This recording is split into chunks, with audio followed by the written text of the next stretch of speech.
This is what they don't tell you about prediction markets. Firstly, the difference between a traditional bookmaker and a prediction market is quite simple. With a traditional bookmaker such as DraftKings, what you're actually doing is betting against the house. So the house provides liquidity, and that is why, of course, the house is incentivized to have a bit of a house edge in order to, keep profits healthy. Meanwhile, with prediction market like Kalshi or Polymarket, they are sort of functioning as a facilitator, which means they basically bring two people, maybe a buyer and a seller, to basically bet on certain outcomes, and they take a small fee out of whoever wins. And also they classify bets more or less as financial derivatives, since they're more or less middleman between two different parties, and they rely on third parties, that is the buyer and the seller, to basically create the liquidity for such a bet. And then in the case of bookmakers, the technical difference is the bookmakers create the liquidity and they're the ones that create the settlement. Another thing with prediction markets is that they have the blockchain layer for settlement, and also, of course, to create the veneer of transparency and fairness.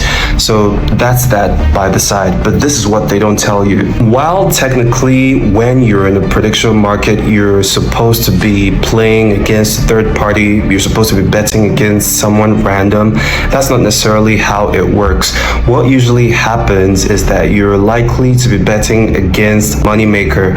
So usually you have huge institutions such as Citadel or Jane Street. They function as market makers the same way that they would in any other regular financial market, such as the stock market or even crypto. So basically they come in here and they provide liquidity for every single bet. That's why you see that for every obscure event, no matter how obscure it is, there's always a market maker ready to provide liquidity for such a bet. And TLDR, what a market maker does is quite simple. They simply make sure that there's always somebody to buy and sell a financial asset at any price, at any time. That's why you are able to buy and sell any stock at any price at any time, because their entire business model and the viability of markets depends on somebody always being there to be able to buy and sell stuff at any price and at any time. The problem here is that whenever a market maker, say Citadel for example, is doing this for the stock market, there are extensive regulations to prevent them from you over, even though of course they do, but they will not go all the way, and they wouldn't do it without some lube anyways, some legal lube. So anyways, there are some regulations to keep them from you over totally, but this is completely absent in the case of prediction markets.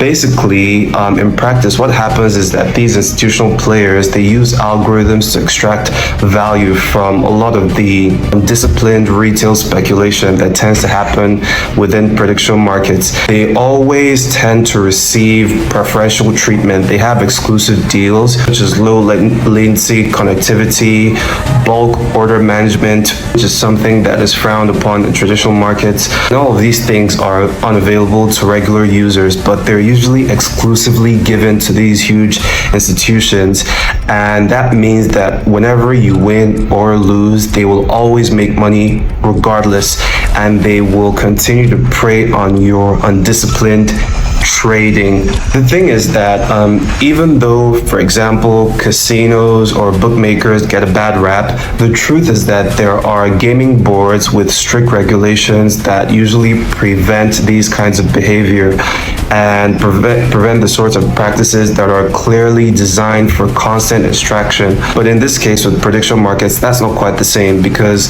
there isn't quite a lot of regulatory understanding of what these markets actually are and how they work, and how they might not necessarily be in the best interest of consumers. So I need you to understand, whenever you're playing in a prediction market, you are prey. Whether you win or not, somebody is making a lot of money. Do with that information what you will.